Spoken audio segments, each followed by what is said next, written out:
I'm going to go ahead and get started. So welcome to Best Choice Realty. I'm Rochelle Wilhite. I'm the designated broker of Best Choice Realty. And we are going to cover today the 22 AD. I think I've had the most amount of phone calls all weekend, and also last week. I think I had calls every single day. So I think we need to cover this not only for us, but also to just advise and educate some of the cooperating brokers that we participate with on how the Form 22 AD should be used so that we can have better success with our offers being accepted. So I will be covering that 22 AD. And if you have questions in the chat, if you could just go ahead and chat those. We have a large turnout tonight. So I don't know if I'll get to them all, but I'm sure we will have somebody that will answer them on the chat window or be able to talk with you after we get done tonight so we can get your questions answered.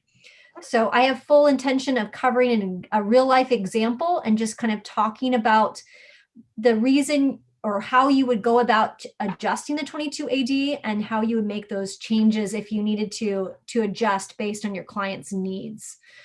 Mostly talking tonight from a buyer standpoint. So if you're looking to improve your offer writing skills by using 22 AD, we certainly can go over that tonight.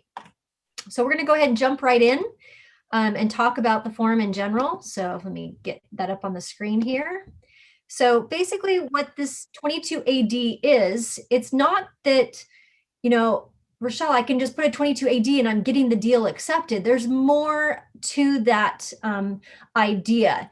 When you fill out a 22 AD, you are the responsible person who is verifying that the buyer represents that they have sufficient funds to close. If you look at section 9, line number 9, it says that the additional funds, the buyer has the additional funds and ready to close if something was to happen with the appraisal.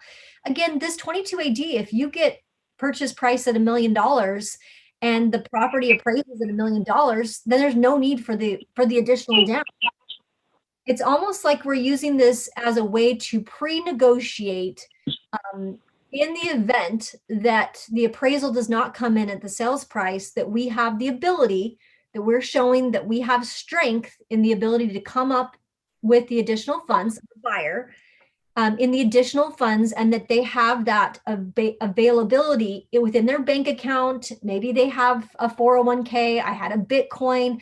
I've had so many different circumstances that have come to me over this past week on whether that would be additional funds. And it says sufficient funds, meaning probably should have had a conversation with that buyer to make sure that they do have the ability to come in with additional down. And again, it's only if the appraisal does not come in at the valuation.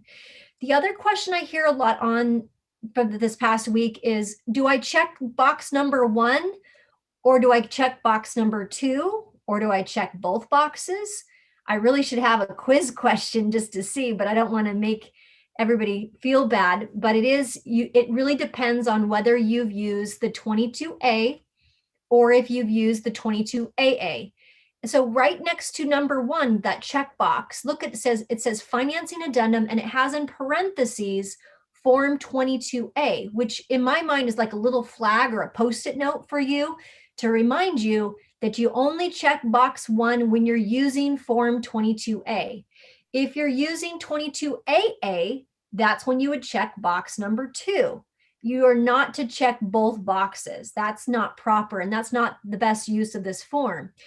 The other question is what if I'm waiving my entire finance contingency?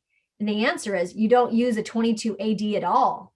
You actually just write it without a 22A, which that means you wouldn't use a 22 AD term 1 or a 22 AA term 2. So there are a few different circumstances where you may or may not use a 22 AD. There was an agent not with our firm that was out there. She was a listing agent. It was a property out in Maple Valley, and our buyer's agent wrote a fantastic offer to her seller, had it presented. It was a waiver of finance. It was more on the escalation. It was better on terms. They had waived their inspection. Everything was perfect as far as the offer writing goes. I reviewed the entire offer, and what we found out is we did not get the offer. And the buyer, of course, was super sad And what we did find out is that offer that was accepted didn't their listing agent did not understand that the 20 they thought the 22 AD was better than a waiver of the finance contingency. So that's an opportunity where for us we could potentially sue, the seller could sue their real estate broker. There's a lot of implications that that would have if you don't know your forms well enough. In this case, the listing agent probably selected the wrong buyer, and hopefully it goes to close and there's no lawsuit that's filed. But certainly there is a chance, if you don't understand the forms and you accept the wrong buyer or the wrong offer, there could be some problems for you and for your license down the road. So we don't want to have that at Best Choice Realty. We want to make sure that you guys are understanding your forms and using them appropriately. So let's go into the next slide real quick. Again, that we talked about 22A, and then the appraisal one. This one, a lot of people mess up. So we have had a few of you try to not use a finance contingency, but have an appraisal contingency. And you're like, well, I don't know how, I've never done this before. Yeah, there's a first time for everything. This is a new form. They just put this together just in the last month. So the increased down payment for low appraisal, buyer is relying on a loan. So it says that, again, it's relying on a loan, but the agreement is not contingent on the buyer obtaining a loan, meaning that the buyer has a very good job. They probably have excellent credit. They don't anticipate losing their job due to COVID or having a loss of income that may prevent them from moving forward with the purchase. Most likely they've already offered on other properties and they have been through the underwriting process where the lender has collected documentation. I'm giving you some examples of what a typical situation would look like if you are to waive your financing but only have an appraisal contingency. This one would be used only if you use a Form 22AA, which is only an appraisal contingency, not a finance contingency. So you do have to fill this in. It says buyer shall pay, just like you would normally, 20% down or 10% down or whatever you would normally put on a 22A. This is disclosing that it's contingent funds. And then you, in the section B, that's where you would enter in if the buyer's appraised value of the property is less than the sales price. That's where you would indicate how much additional funds they have. So, and then there's still the three-day. Most brokers that I'm having ask me questions, most of the offers we see that are being accepted, they leave the default as 3 days and 3 days. It really just cuts the timelines down. Certainly, if you want to be even more competitive, you could cut it down to 1 day, but you have to watch your timelines. And remember, computation of time, anything less than 5 days does not include the weekend or holiday. And we do have some holidays coming up in this month. So watch your timelines and make sure that if you're going to cut them down, that you also know how to look at computation of time. Let's go to the next slide. So appraisal addendum. This is what the 22AA, and some of you are like, what is this appraisal addendum? I didn't know that that was even a possibility. That form is actually an old form. And what we're seeing with the competitiveness of the marketplace is that more people are saying, I'm good with my finance. I only need an appraisal contingency, and I do have additional funds just in case that appraisal does not come in at value. But there's some kind of a contingency plan. Some of these listing agents are throwing some prices out there that are very much teaser prices. And what that means is they're letting the buyers basically dictate how much what the value of that property would really be. But if in case your client is very happy about the appraisal, or they're concerned, they want some protection of their earnest money, they need an appraisal contingency, but they aren't solid on their job and their finances, this might be a great option for them. And then you just need to fill this in. This gives you, 20 days basically to do an appraisal. Sometimes you're cutting that down to maybe 15 days. Talk with your lender though, because your lender is the one that orders the appraisal, and your buyer might have to pay a rush fee in order to get that appraisal to get turned in time. So you got to watch your waiver on term 5. But it does provide for 20 days on an appraisal contingency. But if you're incorporating the 22 AD, then you basically have only 3 days to give them notice, and then 3 days for them to respond if in case you are triggering the notice, which is 22 ADN or 22 AN. So those are the two notices forms. You can see the 22A, when you compare it, you have this big long section where it's waiver of financing and they have to make application. If you go straight to the appraisal contingency, there is no verification, there's no shopping. You pretty much are locked and loaded with the particular lender that you desire, but the only contingency you have is if the appraisal does not come in the value. Okay, then just a quick notice again, 22 ADN, that's the notice of low appraisal that you may use if you are using the 22 AD. So you make sure that you send the correct notice of low appraisal if you're using the 22 AD. And then there's a spot for whether you used appraisal or you went with the A or if you went with the B. The other one, just so you guys know, if you didn't use the 22 AD, notice of low appraisal, is the 22 AN. So you've got to make a choice. If you do get a notice of low appraisal, number one, do you really need to notify the seller if you have a 22 AD and let's say the gap was only $20,000, the appraisal was at 500 and you guys contracted to pay, it was 525 and you had $25,000 on a 22 AD. So the appraisal only came at 500, but you escalated up to 525 and you used a 22 AD. In that instance, you don't need to send a notice of low appraisal because you have the ability to make up the gap. The 22 AD actually said, let's go back here so you have a visual to work from. It said on the financing addendum in that instance that the buyer has 25,000 of additional funds, and we gave notice to seller 3-3. We don't even need to trigger the B and the C. If you have, in that example, 525 was your escalated price, 500 was the appraised price, and on here you have a 25,000 of additional funds, then there's no need to even send a 22 AD or an ADN notice over to the seller because you basically pre-negotiated. You've got yourself in a great situation. Let's say in that same example though, that the appraisal came in at 495 and we were contracted to do the 22 AD with only 25,000 in that same example.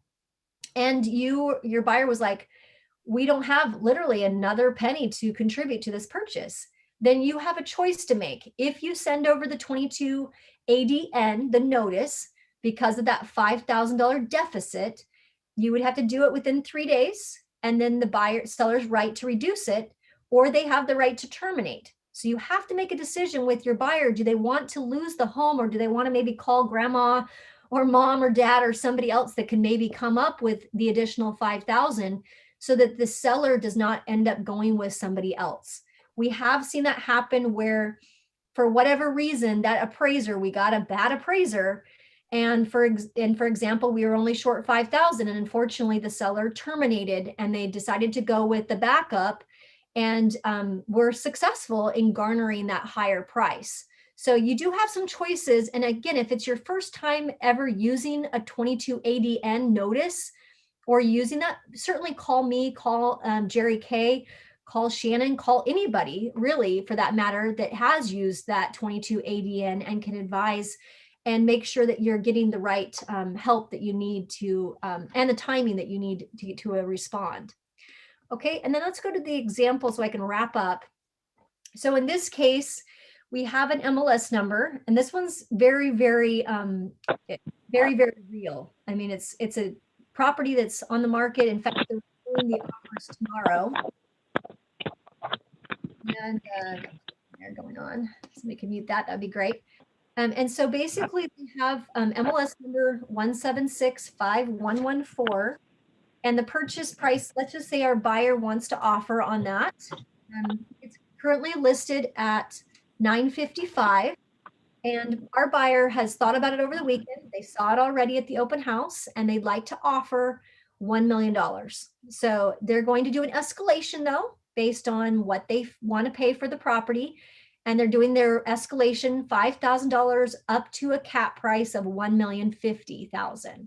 So that becomes, as I'm a listing agent, I'm thinking, oh, okay, pretty good offer, right? It's going to go up 1,050,000. That's $95,000 more than my asking price or my listing price. Sellers are very greedy right now, and so I'm feeling pretty smart, pretty good in my situation if I'm a listing agent. But here's the problem: if I don't have a cash offer, most of the time financed offers need an appraisal. In this case, I need to discuss with my buyer their competitive options. That's kind of the way I would explain it to my buyer. Let's discuss the competitive options based on your comfort of risk. And you've got some choices. As I craft your offer, we need to discuss and talk with your lender on what are the options. Should I go with A? Should I go with B? Or should I go with C? It really is the buyer's choice based on their comfort of risk, and certainly involving the lender if I'm getting financing, to make sure that I can meet the deadlines and the timelines that we've set forth in the contract or in the offer. So we certainly want to win, but we also don't want to win and put our buyer's earnest money in jeopardy. So you do need to have a conversation with the buyer and understand their comfort for risk. So you have let's go through each scenario, each circumstance. And if you want to look it up, you can see the house. It's a very nice house. And try to kind of work through an example. If you're a new broker, this is a great opportunity for you to run that one and see if you can do a CMA on that particular MLS number and see what that escalation really should go up to. Sometimes it's difficult to do a CMA because a lot of the pending properties actually turn into closings. And if you don't have a good relationship with that, maybe that broker that's in the area who is willing to share with you some local market knowledge, such as, did it escalate up to 1.1? Did it escalate up to 1.2 or 1.3? We had a very good conversation. Marta and I discussed this area in particular, and it was interesting to hear her interpretation of the pricing. And I think a lot of you are just writing offers and not really doing your job for your buyer to really understand the valuation that's going on in this particular area. So that's the only, people say, well, Rochelle, what should I go up to? What's the cap price? My response is whatever you're willing to pay up to, and then to take into consideration what would it appraise for. If the appraisal is not going to appraise at 1,050,000, then we need to talk about how much reserves, how much money they have set aside to come up with additional down payment, therefore allowing us to use a 22 AD. Some buyers don't have enough money to come up with additional reserves. So there might be ways where we need to clean up or tighten down some timelines, perhaps waive some contingencies, in order for us to be competitive, because many of the offers that we're seeing get accepted have looked at these kind of considerations with their buyers to remain competitive. So Section A, no finance contingency. Again, this would be a very, I'm going to risk it all type of buyer. There would not be a 22 AD. There would not be a 22A, but you should use a 22 EF, because if you're getting financing, but there's no finance contingency, you're most likely going to have somebody enter the premises to do some sort of analysis. Sometimes they do appraisal waivers. Sometimes we're seeing that appraisal waiver happen if your buyer has good credit or they're putting a significant, like 20% plus down. Oftentimes, some lenders are getting appraisal waivers, but we don't know that until we actually get it under contract and the buyer's lender actually orders the appraisal. So you may want to do a CMA just to see where that sits, because ultimately you don't want your buyer overpaying or putting their earnest money in harm's way. But that's how you would structure something that has no finance contingency. And in that example I gave earlier in that Maple Valley neighborhood, that was unfortunate. We waived everything, and yet they went with the other offer. So I don't know how that's all going to shake out, or if the terms were actually better. But it's certainly something to investigate once it closes, and to see, did the seller kind of were misled, by that particular other agent, or maybe they did a dual agent and they cut back their commission to make that creative play work as far as the seller's net. I don't know until that actually closes. So that's Section A. That's one option that your buyer has. section B is to use an appraisal contingency. So this would be somebody that's, gosh, I'm not ready to go to that level of as far as no finance contingency, but I'm actually just wanting comfort knowing that my home is going to appraise.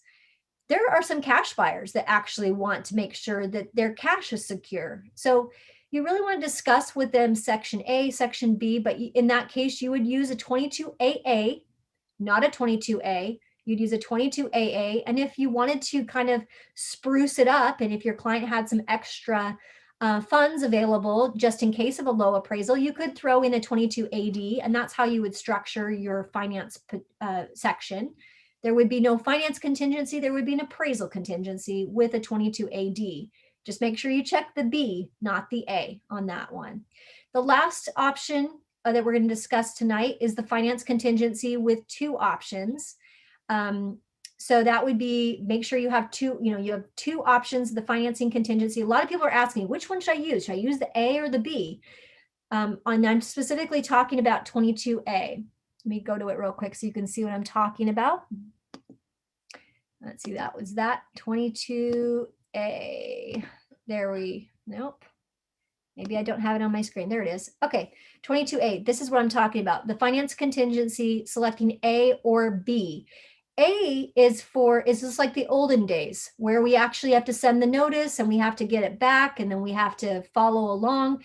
The B is actually more in the favor of the seller, but it doesn't mean we waive the finance contingency. It just means that I don't have to, as a listing agent, I don't have to send that 22AR notice.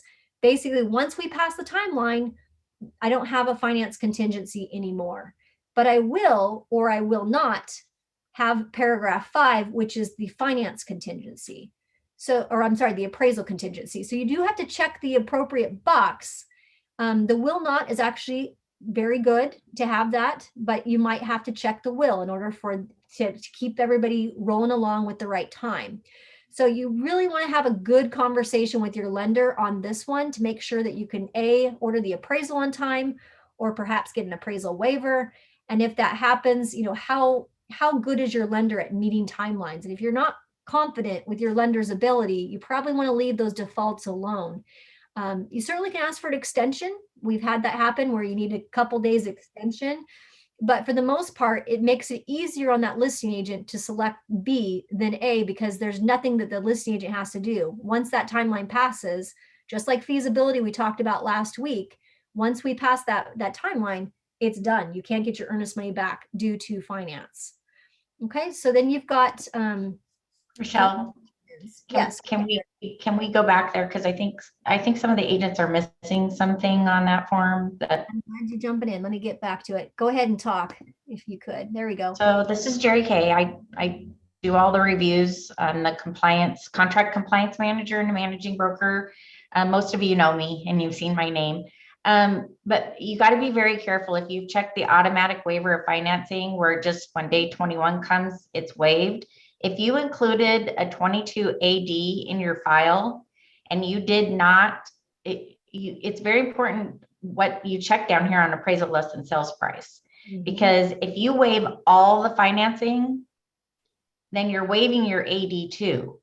So right. You cannot have an increased down payment if you do not have the appraisal contingency or the financing contingency. You have to have one or the other. So if you're waiving everything, you're also waiving the AD, which means your buyer has to come in with the full purchase price.